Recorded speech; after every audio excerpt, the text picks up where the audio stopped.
საუბრობთ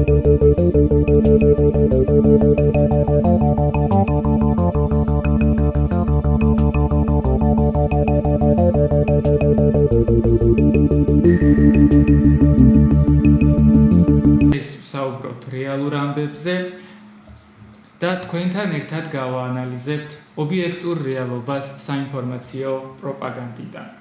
გასულ თვეში საქართველოს პრემიერ-მინისტრმა ირაკლი კობახიძემ მაღალი ფასების წინააღმდეგ ბრძოლა დააანონსა. მისი თქმით, საქართველოში ფასნამატი ევროპის ფასებთან შედარებით არაპროპორციულად მაღალია. მოუწოდებს სამართალდამცავ უწყებებს შეისწავლონ სასურსათო ფასებთან დაკავშირებული საკითხი და დაადგინონ, რომ ხომარ იკვეთება დანაშაულის ნიშნები. ასევე ვთხოვ პარლამენტს საკითხის შესაფასებლად შექმნას საგამოძიო კომისია. ფასებთან ბრძოლის შესახებ ინიციატივა ჰქონდა მის წინამორბედ პრემიერსაც ირაკლი ღარიბაშვილს. მაგალითად, მან 2023 წელს ეკონომიკის სამინისტროს დაავალა მოემზადებინა კანონპროექტი, რომელიც ბაზარზე ფასებს დაარეგულირებდა, თუმცა საკითხს პარლამენტში მსვლელობა არ მისცემია. რა იწვევს მაღალ ფასნამატს საქართველოში და რა ბერკეტები აქვს სახელმწიფოს ამ პროცესზე ზემოქმედებისთვის, ხომ არ არსებობს რაიმე რისკი, რომ ფასების შემცირება ხარისხის გაუარესების ხარჯზე მოხდეს, ვინ და რა კრიტერიუმით გააკონტროლებს, რომ ფასნამატი სამართლებრივად არის მაღალი ან უსამართლოდ. ასევე სად გადის ზღვარი სახელმწიფოს ჩარევისა და ბიზნესის თავისუფლებას შორის. ეკონომიკური ტრანსფორმაციის ცენტრის დირექტორი რამაზ გერლიანია ჩვენი გადაცემის სტუმარი და თქვენთან ერთად შევეცდებით გავაანალიზოთ რასთან გვაქვს საქმე. ბატონო რამაზ, როგორ შეფასებთ პრემიერის ინიციატივას? ჯერჯერობით მხოლოდ ინიციატივა არის. ეს მოქმედებაში ხედავთ და ყოველდღიურად ვაწყდებით სუპერმარკეტებში, რომ ჯერ მოქმედებაში არ არის მოყვანილი. ასევე კარგი იქნება თუ საზოგადოებას ეტყოდით, რა პერიოდში არის შესაძლებელი ამ ყველაფრის სისრულეში მოყვანა, თუ აქვს რაიმე დრო. მოგესალმებით, მივესალმები ჩვენს მაყურებელს, მინდა შემთხვევით ისარგებლო მიულოცო შობა ახალი წელი. რაც შეეხება ინიციატივას, თქვენ ბრძანეთ, რომ ჯერჯერობით ინიციატივა და ძალიან კარგია, რომ ჯერჯერობით ინიციატივა არის და არა რამე ქმედითი ეს ვთქვათ ნაბიჯები. მოგეხსენებათ, რომ მართლა ესეა, რომ ფასები საქართველოში ბევრ სხვადასხვა პროდუქციასთან მიმართებაში უფრო მაღალი არის, ვიდრე ევროპის ვთქვათ საშუალო ქვეყნის ვთქვათ ფასები. რაც რასაკვირველი არის, ცუდი იმ ფაქტიდან გამომდინარე, რასაც ქვია დაბალი შემოსავლები. ხა ევროპის საშუალო შემოსავლები და საქართველოში მოქალაქის საშუალო შემოსავალი რამხელა განსხვავება, ამას უკვე თავად ყველა ხვდებით. მარტივად რო ვთქვათ, თუნდაც ეკონომიკური მდგომარეობით, თითქმის ყველა ქვეყანა $60,000 ზღვარს მიღმა ერთ მოსახლეზე. ჩვენ დაახლოებით 10,000-მდე მივდივართ ერთ მოსახლეზე. ხედავთ, რომ 6-ჯერ და ზოგ ქვეყანასთან 8-ჯერ და ზოგ ქვეყანასთან 10-ჯერ განსხვავება გვაქვს. ეს ერთ-ერთი კარგი პარამეტრი არის, რომ ვნახოთ თუ როგორი არის ამ შემთხვევაში ქვეყნის მდგომარეობა. მათ შორის თუ შემოსავლებს და საშუალო ხელფასს დავაკვირდებით, იქაც ესე ვთქვათ ანალოგიური მაჩვენებელია. და ამ დროს ფასები ძალიან მაღალია და შესაბამისად ეს იმას ნიშნავს, რომ ჩვენი მოქალაქეების ეს მცირე ბიუჯეტი, მისი დიდი ნაწილი სწორედ იხარჯება პირველად ვთქვათ მოხმარებასა და საქონელზე. დიახ, ეს შემაშფოთებელია, მაგრამ იქ არ უნდა ეძებონ, სადაც ვთქვათ ეძებენ, მოდი ესე დავარქვათ პრობლემას. დიახ, პრობლემას ამ შემთხვევაში სწორედ ქმნის არაჯანსაღი საბაზრო კონიუნქტურა, ანუ არაჯანსაღი თავისუფალი კონკურენცია. იქ სადაც კონკურენცია არის თავისუფალი, იქ ვერც პრემიერი, ვერც მეცნიერი და ვერც ვერავინ ვერ იტყვის, რომ ფასი არის, ვთქვათ, მაღალი, ან ფასი არის დაბალი. ფასი არის ისეთი, როგორიც უნდა იყოს ბაზარზე, 1000-ობით, 10,000-ობით და მილიონობით მომხმარებელს და მიმწოდებელს შორის ბაზარზე ეს ფასი თავისით, ასე ვთქვათ, დგინდება და არ შეიძლება მისი კონტროლი არც ერთ შემთხვევაში. ვინაიდან ქვეყნებმა პრობლემაც კი ცადეს ბოლო საუკუნის ნახევრის განმავლობაში უფრო შორეულ წარსულს თავიდანვანებოდ, აი საუკუნის ნახევრის განმავლობაში მიახლოებით იქმედებაც კი კონტროლთან მიმართებაში ყველას ასე ვთქვათ პრაქტიკულად ჩამოემხოთ ეკონომიკა პირდაპირ ამ სიტყვის მნიშვნელობით. არ შეიძლება ბაზრის ფუნქციონირებაში პირდაპირ გზით ამ შემთხვევაში ჩარევა ან ვინმე თქვას და გასცეს დირექტივა. აი საქართველოს მაგალითზე თქვენი პროგნოზი გოდიშკიხდით, აი საქართველოს მაგალითზე თქვენი პროგნოზი როგორ იქნება? რა გამოწვევების წინაშე დადგება ბიზნესი? ბიზნესი თავისთავად თუ მაგრამ იმედს ვიტოვებ რომ არავითარი კონტროლი არ იქნება და ეს ნამდვილად ალბათ ესე იქნება, იმიტომ რომ ჯანსაღ ეს ვთქვათ მოაზროვნე იგივე ეკონომისტები ეს ვთქვათ ექსპერტები რასაკვირველია ამას დეტალურად ახსნიან მათ შორის იგივე ვთქვათ თავრობის გუნდთან რომ ეს არის შეუძლებელი და არ შეიძლება ეს პირდაპირ გზით ეს ვთქვათ ამ ნაწილში ჩართვა.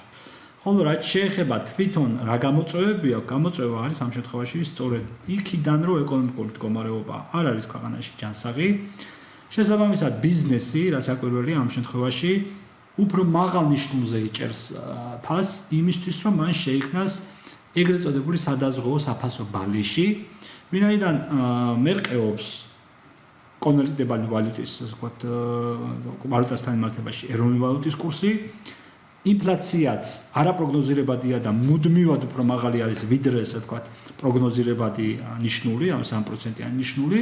შესაბამისად ბიზნესი არ ამ რისკს ასე ვთქვათ არ უნდა იღებდეს თავის თავზე და შესაბამისად არც იღებს. ამიტომაც მათ ურჩევნიათ რომ კონდეთ უფრო მაღალი ასე ვთქვათ ფასები, ვიცით რომ უდიდესი ნაწილი პროდუქტების არის ვთქვათ იმპორტირებული და ამით რასაკვირველია მე ზარალდება ასე ვთქვათ მოქალაქეები. საბოლოო ჯამში მოქალაქეები რო ზარალდებიან, ეს გრძელვადიან პერიოდში აზარალებს ბიზნესსაც, იმიტომ რომ ყოველი დამატებით ზედმეტად გადახდილი ასე ვთქვათ ლარი, თეთრი თუ 1000 თუ ასე შემდეგ აკლდება სხვა სექტორების და ზოგადად ეკონომიკის განვითარებას. და ეს ძალიან ცუდია, როდესაც ბიუჯეტის დიდ ნაწილს პირველადი მოხმარების საქონელი და მომსახურება და პროდუქტები ჭამს მოქალაქეებს.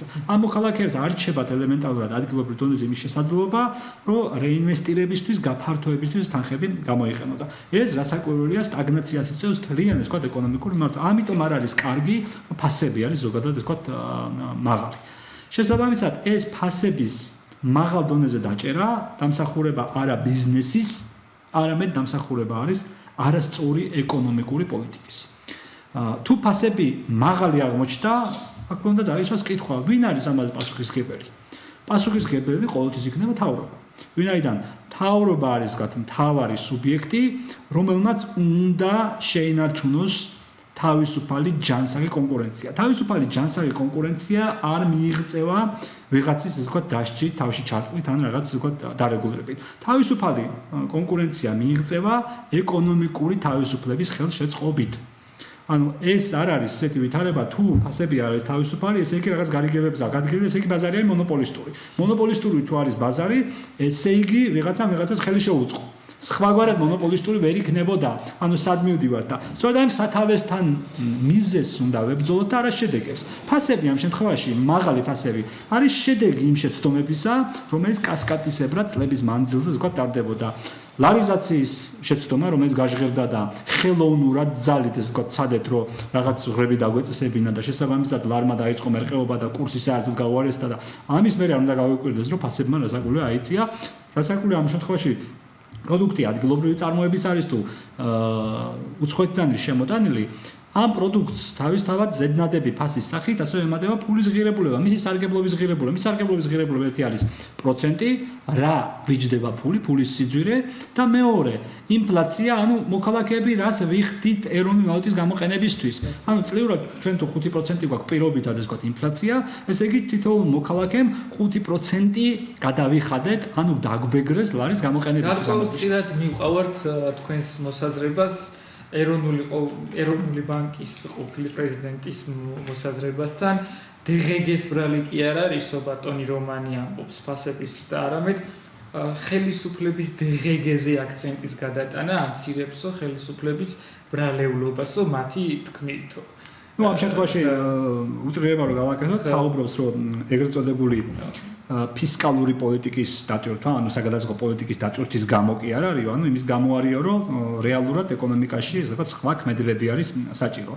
დიახ, მათ შორის ესეც ერთ-ერთი არის ფასების კონტროლს ბატონო რამეს. ფასები, აი კრიტერიუმები როგორი? ფასებს ვერ გააკონტროლებს და მისი კრიტერიუმები ვერ იარსებებს. ზოგადად და ფასების სამართლიანობასაც ვერ გააკონტროლებს. რასაკვირველია, მისი გაკონტროლება არის ამ შემთხვევაში აბსურდი. წარმოიდგინეთ ესეთი ვითარება, რომელიღაც ასე ვთქვათ, უწყებათა შორის რაღაც კომისიამ ან რაღაც ჯგუფებმა შეძლეს და ბაზაზე დაადგინეს, რომ დღეს წყალი ღირს ძვირი. პირობითად.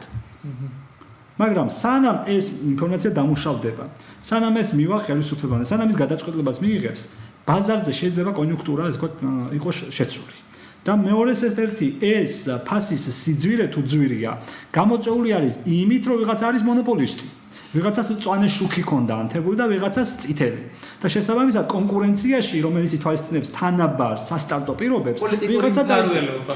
პოლიტიკური დამფარველობა, კანონის ხარვეზი, შავი ხროლების არსებობა აუცილებელი არის, რომ ვიღაცას მაინც და მაინც ვიღაცა ბრალებში გამოვიყენე ამ შემთხვევაში ამ ტერმინს, რომ კლიშავდეს. არამედ კანონში რაღაც ასე ვთქვათ გამოგრჩეს კონკურენციის ხელშეწყობის თვალსაზრისით. ჩვენ ამასთან მიმართებაში, მათ შორის იგივე მომხმარებელთა უფლებებთან მიმართებაში და ასე ვთქვათ კონკურენციასთან მიმართებაში, გვაქვს უწყება ხო კონკურენციის სააგენტო, რომელიც მცირე შემადგენლობით ასე თუ ისე რაღაცას ვთქვათ ცდილობს.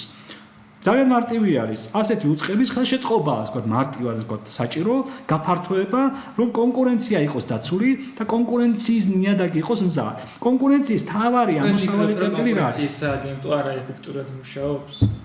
აქ ეფექტიანობაზე არ არის ამ შემთხვევაში კონკურენციის სააგენტოს ეფექტიანობაზე საუბარი. საუბარი არის ამ შემთხვევაში თლიან ეკონომიკის ვთქვათ ეფექტიანობაზე.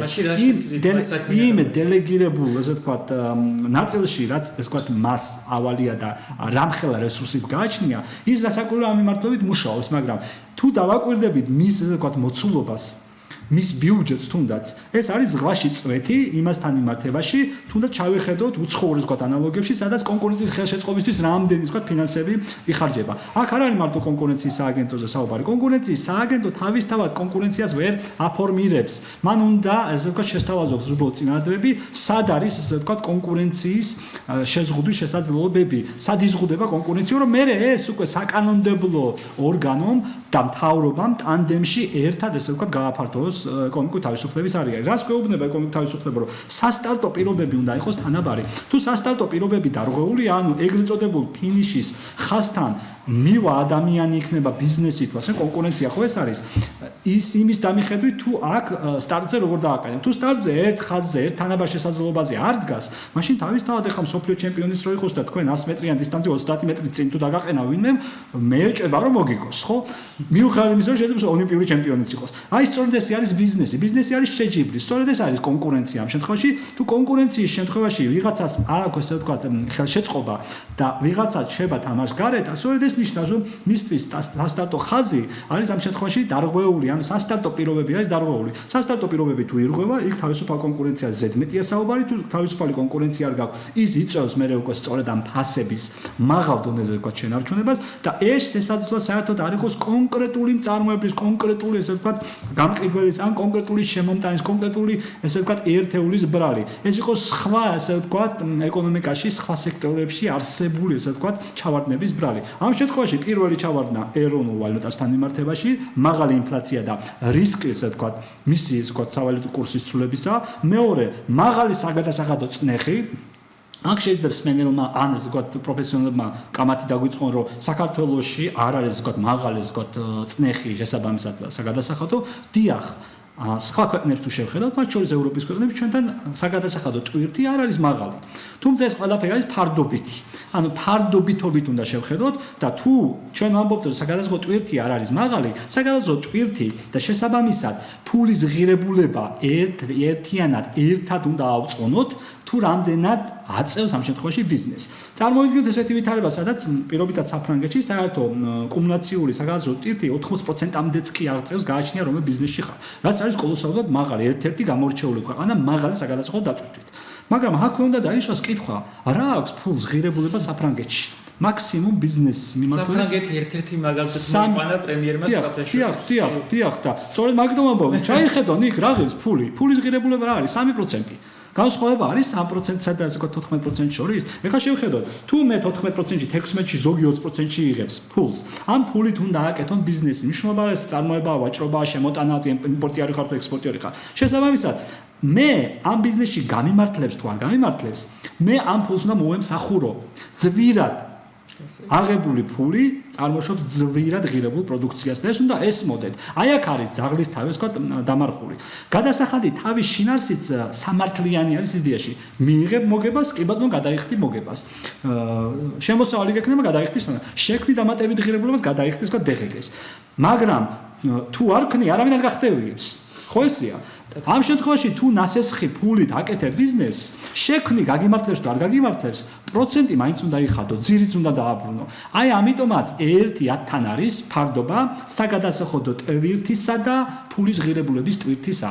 აი წაღან ვახსენეთ, რომ 80%-ამდეა საფრანგეთში, ასე ვთქვათ, საგადასახადო ტვირთი, მაგრამ სამაგიეროდ ფულია იაფი და შესაბამისად ბიზნესები ყვავის. აი ამიტომაც ყვავის იქ ბიზნესი. და აქ არ არის კონკრეტული ვიღაც პურის წარმოებელს ვთქვათ მიადგე და შესაძლოა სულაც არ იყოს ამ შემთხვევაში პურის წარმოებლის ბრალი, ვინაიდან მას ჭირდება ტრანსპორტირება, მას ჭირდება ცხობა, დისტრიბუცია, ასე შემდეგ და სხვა რაღაცაში იყოს ბრალი იმისა, რომ პური არის ძვირი და ამით წარმოებელი დაჩაგრო. გამოასწორე ზოგადი ეკონომიკური თავისუფლების, თავისუფალი კონკურენციის ნიადაგი და ფასები ავტომატურად ზუსტად ისე იგი სტაბილურობა, როგორც შეეფერება ამ შემთხვევაში შენს ეკონომიკას. ჩვენ შემთხვევაში თუ აღიარებენ, რომ ბაზრები თუნდაც არის მონოპოლიზებული, ამ შემთხვევაში რასაკვირველია, გამოდის, რომ მონოპოლიებს უნდა მიხედონ. ეს სხვა ნაწილია. მაგრამ ეს იმას არ ნიშნავს, რომ მხოლოდ მონოპოლიებს, ერთ მონოპოლიას მიხედავ, მეორე გაჩნდება. ანუ მარტივად რო ვთქვათ, შევადაროთ, ხო? რა არის ამ შემთხვევაში დაანონსებული, მე რა გავიგამ დაანონსებული, ვთქვათ, ნაწილიდან, რომ რატომღაც ვიღაცა გვეუბნება, რომ სახურავიდან რო წვეთავს, ასე ვთქვათ, წვიმა, უნდა ჩაუდგათ ჯამი და ამას გააკეთებენ. დიახ, ესეც უნდა გააკეთონ, მაგრამ მიზეზი, საწყისი, საიდანაც წვიმა ჟოვნავს, აი ეს უნდა გამოსწორდეს. ეს არის ამ შემთხვევაში თავისუფალი კონკურენცია. ასეთ დეტალურად არ განიხილავენ ამ ყველაფერს და უბრალოდ მასებზე თამაში იყო ეს. ნუ შესაძლოა პოპულარობის და პოპულისტური ყოფილიყო, არ გამოურიცხავ, მაგრამ ასევე არ გამოურიცხავ იმას, რომ სიღრმისეული ეკონომიკური განათლება, ამას ქვია მიკრო-მაკრო სინთეზი, რომელიც საჭიროებს როგორც სახელმწიფოს ეკონომიკაში გასატარებელი პოლიტიკის, ასევე მიკროდონეზე გატარებული, ესე ვთქვათ, შესაბამის მიკრო სუბიექტების მიერ ქმედებების ურთიერთდაკავშირება შეუძლია, ისეთი ის ვთქვათ ანალიზი და ვიღაცა მათ შორის სიმართლის თქმელი ადამიანიც, რომელიც ამას აუხსნის ესე დეტალურად. ანუ აქ პრობლემა არის იმაში, რომ ჩვენთან საკუთრება არ გვაქვს ფორმირებული. კერძო საკუთრება არ არის ფორმირებული, შესაბამისად, ანუ ეს ბაზარი საერთოდ ვთქვათ მოშლილია და რაზე დგას ჩვენი ეკონომიკა დღემდე, ესე ვთქვათ, გაურკვეველია და მაგიტომ ხანას აბრალებენ, ხანას რაღაცა ის. შესაბამისად, ლარი ხელოვნურად, ესე ვთქვათ, ცდილობენ რომ რაღაცა მომიმოქმედოთ. მთავრობა ვერ ამბობს ვარს დამატებითი ფულის მასის ზრდაზე, რომელიც დაუსაქონლებელია. შესაბამისად, თუ საქონელსა და ფულის მასას შორის ირღვევა ბალანსი, ფასები მიდის ზემოთ. ბატონო რამოს, ოდნავ პოლიტიკურ ჭრილშიც რომ მართალია ეკონომისტი ხართ, მაგრამ მაინც ყველაფერს იქამდე მივყავართ და მინდა რომ კითხოთ და პოლიტიკურ კონტექსტშიც. საქართველოს ასეა თუ ისეა ამ ეტაპზე თითქლიანად დაშორებულია დასავლურ სამყაროს. მაინტერესებს, აი ეს ფაქტორი რამდენად შეუშლის ან შეუწყობს ხელს ფასებს ჩვენ ერთი მხრივ ადარებენ ევროპის ფასებს და მეორე მხრივ სცილდებიან ევროპას და რა ხდება? ნებისმიერი ეს ფაქტორი რამდენად ითამაშებს? ნებისმიერი ტიპის რეგულაცია და ნებისმიერი ტიპის რეგულაციაზე აპელირება ან განცხადება ნებს ამ შემთხვევაში თავისუფალ ეკონომიკას და შესაბამისად ესეთი თავისუფალი ერთ-ერთი სივრცე არის ევროპული სივრცეც მათ შორის. დიახ, ევროპაში აქვს შესაბამისი რეგულაციებიც, ოღონდ არ უნდა გამოგრჩეს მათი ბაზა. ჩვენ სამწუხაროდ ევროპაში ნაწილს როდესაც გადავხედავ განსაკუთრებით ეკონომიკის სექტორში. რატომღაც აი მეზობრის სახსო გადახედა და სახურავს რო უყურებ სახურავით რომ შეჭდება, აი ესეთი გასაჩნდება გამოგდის და ფუნდამენტი რა არის, რაზე აშენდა ეს ყველაფერი. აი მარტივად რო შევადაროთ, რახან ეს ვთქვათ, ყველა მსმენელმა გაიგოს, მოქალაქეებმა და პოლიტიკურად ასე ვთქვათ, პოლიტიკოსმა და არაპოლიტიკოსებმაც. ძალიან მარტივია. ევროპაში აი ენერგი რო წარმოიდგინოთ, მოვიდა მსხმომიურობამდე, მას აქვს შესაბამისი ესე ვთქვათ, უკვე წლები, მსხმომი არია, ისხამს, იღებს ნაყოფს და ამის მერე დიახ ის რეგულაციები ამ ხელზე მოქმედებს როგორც გასხვა. პირიქით როგორც ხელშეწყობა. ჩვენთან ეკონომიკა არის ჯერ ნერგის მდგომარეობაში, აი ზოგ წელს გამოიღებს ეგრეთ წოდებულ პირველ ნაყოფს, მე რაღაცას დაუშავებთ, ისე მე ხელახლა წლები ჭირდება, ისე დაიწყებს და აი ნაყოფის გამოღების ისევ რაღაც ჩვენის თან ეკონომიკაზე ასეთი ტიპის პირდაპირი გზით რეგულაციები, თუნდაც დაანონსებულიყო ფასებთან მიმართებაში, ბევრ შემთხვევაში იწვევს ძალიან ცუდ, ანუ ეკონომიკის შემჭიდროებას, მის დამუხრუჭებას და მის უნაყოფობას იწვევს პირდაპირ ამ სიტყვის მნიშვნელობით. ამიტომ, ანუ იქ არ უნდა ვეძებოთ, სადაც ვეძებთ მეგობრებო. თუმცა ეს იმას არ ნიშნავს, რომ თუ მართლა ვიღაცა რაღაცას აშავებს ამ დანაშაულზე ვიღაცამ თქვა თვალი დახუჭოს. თუ სადმე მონოპოლია, კი ბატონო გამოიკვლიონ და შესაბამისად მოუწოდონ და მათ დაიცვან კონკურენცია. იმისთვის რომ კონკურენცია დაიცვან, ამენ მოწოდების დონე მარტო არ არის საკმარის. ამისთვის უნდა დააკვირდე, რატო გახდა ვიღაცა მონოპოლისტი, უნდა ჩაეძიო, უნდა ნახო ის რაც ჩანს და უნდა ნახო ის რაც არ ჩანს. ვალდებულნი ვართ ეკონომისტები ეს ნახოს. მონოპოლი არის ბუნებრივი მდგომარეობა. მონოპოლია არასდროს არ არის ბუნებრივი მდგომარეობა, ბუნებრივი მონოპოლია არის მხოლოდ სიტყვა გვეუბნება ბუნებრივ ტიპის წარმონაქმნებზე, შესაძლოა ეს იყოს რაღაც უნიკალური ჭა, რომლიდანაც უკვდავების წყაროს ამოღება შეგიძლია, ან ბორჯომის ჭაბურღილი, ან ასე შემდეგ. ანუ არსებობს ბუნებრივი მონოპოლია, თვითონ სიტყვა გვეუბნება, რომ ეს არის ბუნებრივი და არც ერთი ბიზნესი, რომელიც ამ შემთხვევაში პროდუქციას ეხება, რომელი არის ერთი ბუნებრივი, რომელიც ალტერნატივას, ასე ვთქვათ, არ იძლევა. აქვე უნდა დავაზუსტოთ, რატო არის ჩემი მხრიდან ესეთი კრიტიკული, ასე ვთქვათ, პოზიცია ანალიტიკური კუთხით. რასაკვირველია, იმიტომ კრიტიკული არის, იმიტომ რომ ჩვენ თუ მართლა პირდაპირ მივადგებით და მარტო პროდუქტებს მივადგებით ზოგადი ეკონომიკური ანალიზის გაკეთების დროს, სათავეს არ მოუძებდით, რის გამო არის ეს პროდუქტები, ასე ვთქვათ, ძვირი და მარტო ესე ვთქვათ, ვეთყვით, რომ გონს მოეგეთ და ფასები დაწიოთ, შესაძლოა შესაბამის ვთქვათ მარკეტების ქსელში, შესაბამის გამყიდველებში ჩვენ მართლა მივიღოთ დაწეული ფასები და ეს მერე გახდეს ცოტა ხნით ტაშის დაკვრის, მაგრამ ეს გამოიწვევს აუცილებლად ჩრდილოვანი ეკონომიკის ზრდას, გარანტირებულად ეს ესე ხდება და მეორე ხარისხის დაცემას. შემოგქონდა საიდანღაც პირობითად ვამბობ რაღაცა ასე ვთქვათ შაქარი, რომელიც იყო გაცილებით უფრო მაღალ ხარისხიანი და ღირდა X. გახადეს X-5 რაღაც ერთეული, მაგრამ ახლა სხვა მხრიდან შემოაქვთ, რომელიც არ სტანდარტიზირებული, არც მისი ჯანმრთელობისთვის მავნებლობა არ არის დადგენილი და ასე შემდეგ. ანუ ჩვენ ამით მივიღებთ ჩამოშორებას ცივირულ ევროპული ვთქვათ ბაზრიდან, რომელთაც სერტიფიცირებული ეურო სტანდარტის პროდუქცია აქვს და შესაბამისად კიდევ უფრო მეტად ვიქნებით დამოკიდებული DCT-ს და DCT-ს სივრცის ნაირ ვთქვათ ქვეყნებიდან შემოსულ პროდუქციაზე, რომელიც ასაკურე იაფი იქნება, ამიტომ არის უხარისხო. მისი ესე ვთქვათ წარმომავლობაც ზოგჯერ ეგ არის ყველაზე დიდი პრობლემა სწორედ ეს არის ამ შემთხვევაში და თუ ამ რეგულაციას არასწორი გზით პირდაპირ მივადგებით და გამყიდველებს ესე ვთქვათ დავავალებთ რომ თქვენ იცი რა ფასი ესე ვთქვათ დაწიეთ, მაშინ მივიღებთ რასაკვირველია ამას. ბიზნესზე არ იტყვის ზღვარს. რა მივიღეთ ფარმაცევტულ ბაზარზე, როდესაც ჩვენ ცადეთ რეგულაცია ხალხო.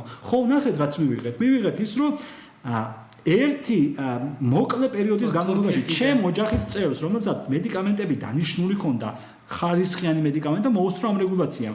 ნახევრამდე იყო მკურნალობა დასრულებული და ის მედიკამენტი გახდა დეფიციტური და ჩავანაცვლეთ მე გაცილებით უფრო დაბალხარისხიანი, მაგრამ ვთქვათ დაბალფასიანი ვთქვათ მედიკამენტით. აი ეს მივიღეთ და ბოლოს რა მივიღეთ?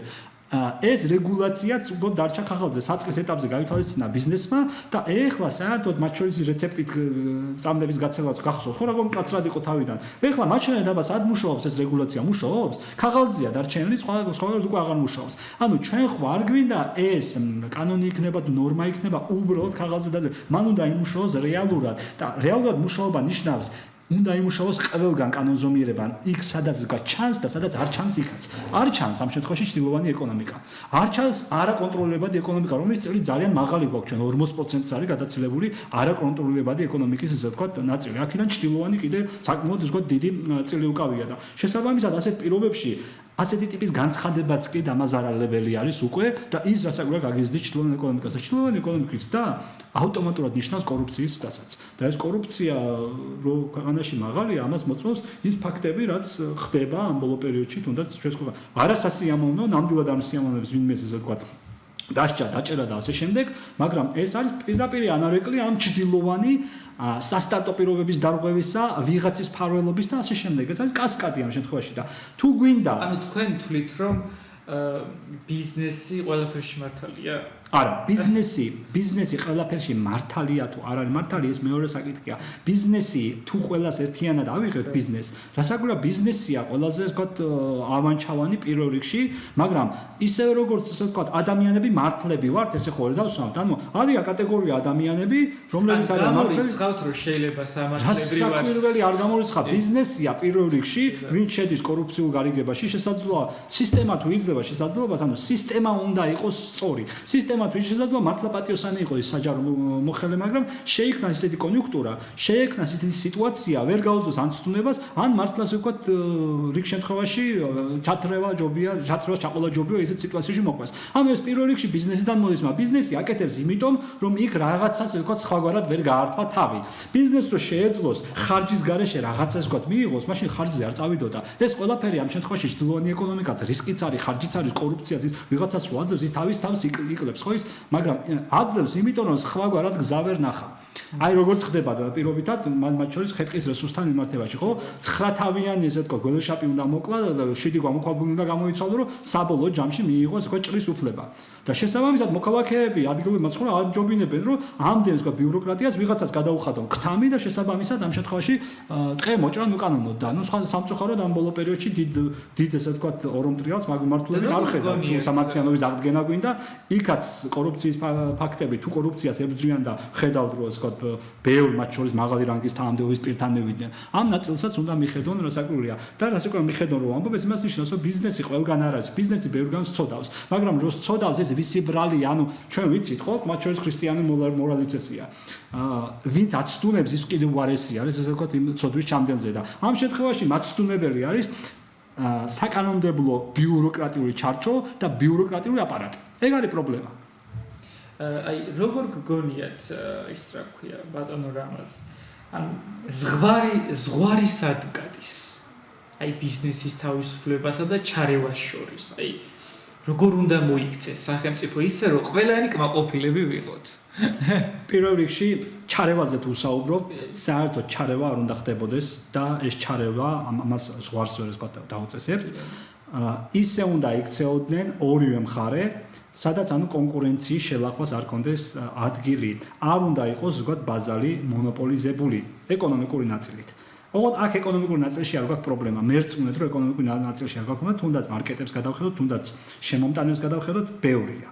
მაგრამ ნაწილი გვაქვს ბიუროკრატიასთან, ეგრეთ წოდებულ კრიშომანიასთან, რომელსაც დაუბრუნდით და რასაკვირველია, რაც მონოპოლია არ არის, ეს უკვე მონოპოლიაზე ვარესია ხალხო და ეს არის ამ შემთხვევაში პრობლემა, ხო? შესაძლოა ადგილობრივ დონეზე X პროდუქციას ბევრი ყიდიდეს, მაგრამ მისი წყარო პირველი შემომტანი იყოს ერთადერთი, ხო? ვიღაცა. და მის გარდა არავის არ აქვს წვანე შუქი რომ ეს პროდუქტი შემოიტანოს. მონოპოლია გაქვს, ხო, კლასიკური. აი, მე-13 წელია, რაც ქართული ოცნება არის ხელისუფლებაში და რატომ გაჭიანურდა ეს პროცესი? და რატომ მაინც ახლა 13 წლის თავზე. მართალია იყო რაღაც გარკვეული ძვრები 2023 წელი ვახსენე დასაწყისში. ხოლო სარგებელი, მათი ფინანსური სარგებელი თუ კიდე სხვა რამე გააჭიანურა, რას ფიქრობ? არაფერი, ამ შემთხვევაში ზერო დამოკიდებულებამ საბაზრო ეკონომიკის მიმართ. ანუ ყველაფერს აქვს თავისი ალგორითმი, აი საათი რო არის, იმას თუ ერთ პატარა ჭანჭიკი მოაცალე, რაც არ უნდა თქვა ატრიალო და ანჯღრიო, ის აღარ იმუშავებს. სწორედ ესე არის ეკონომიკაც. ეკონომიკაში მთავარი ამ შემთხვევაში მამოძრავებელი ბირთვი არის კაპიტალი. ანუ ეგრეთ წოდებული კერძო საკუთრება და კერძო მესაკუთრეები. ჩვენთან კერძო საკუთრება არ არის ფორმირებული, ეს უზარმაზარი ქონებრივი აქტივები, რომლებიც კომუნიზმის მერე მემკვიდრეობით სახელმწიფოს ერგო, ისევ სახელმწიფოს ხელშია ზოგადად დარჩენილი, კერძო მესაკუთრება და ფენა ვერ ჩამოყალიბდა, მოქალაქეებს კერძო საკუთრება უდიდეს ნაწილს 87%-ს არ აქვს, ასე რომ ვთქვა.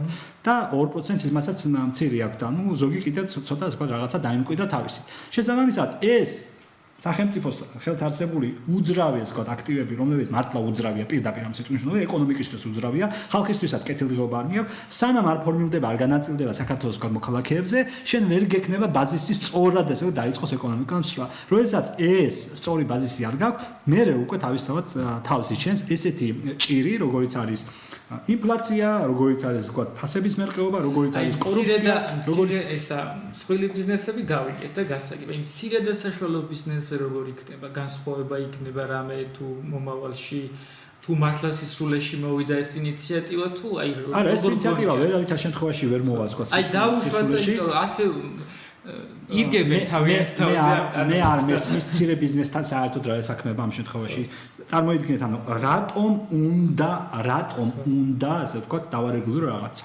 იმიტომ უნდა დავარეგულო ვიღაცა ერთია და მას როგორც უნდა ისე ხაზავს ან ხატავს ამ ფასებს ხო კი ბატონო მაგრამ ეს მცირეზე როცა ვსაუბრობ ეს მცირე ხო ბევრია ერთმანეთთან ხო ერთთან ხდებიან აქ არ მოგეწონა მიბრძანდი ბატონო იქ იყიდა იქ არ მოგეწონა იქ იყიდა ანუ კონკურენცია სწორედ ეს არის და ასე ფორმირდება სწორი ფასი აი ეს არის ერთადერთი სწორი ფასი სხვაგვარად ვერც ერთი ექსპერტი ვერც ერთი ესე ვთქვათ ეკონომიკური ჯგუფი ვერ დაადგენს ამ ფასთა სისტემად თუ ეცდება ამის დადგენას მივიღებთ ხარისხის ვარდნას მივიღებთ დეფიციტს მივიღებთ კორუფციას და მივიღებთ ესე ვთქვათ ძალიან ცუდ მდგომარეობას ეკონომიკის მიმართულებით მათ შორის იმ გადასახადების შემცირებასაც რომელიც ბიუჯეტში შედის დიდი მადლობა ბატონო რამაზ მოგზანებისთვის მადლობა თქვენ მე გემშვიდობებით მომავალ სამშაბათამდე